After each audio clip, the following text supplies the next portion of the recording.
Aviso a todos los coruñeses y coruñesas. Existe un dueño legítimo de la ciudad.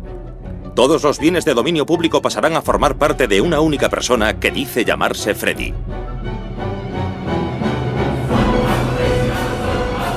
Título de propiedad que lo convierte en dueño de Coruña.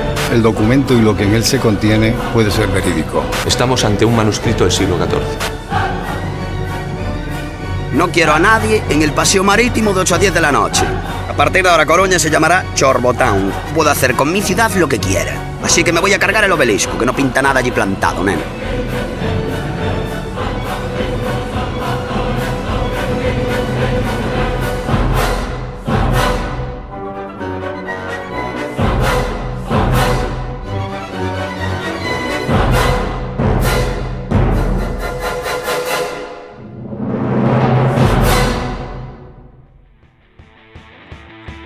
Lo habíamos conseguido.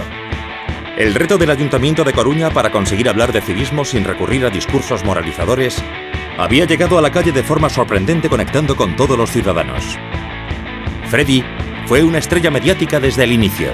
Un tal Freddy está revolucionando as rúas da Coruña. Di que o dono da cidade, como tal, fallo saber a todos. Por una Coruña más limpia, las calles de esta ciudad gallega están llenas de carteles con lecciones de civismo. Los firma un tal Freddy al que nadie conoce.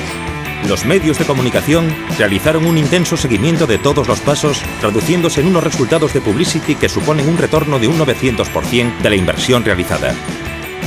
Y Freddy dejó una profunda huella en los coruñeses. Freddy siempre estará en nuestros corazones.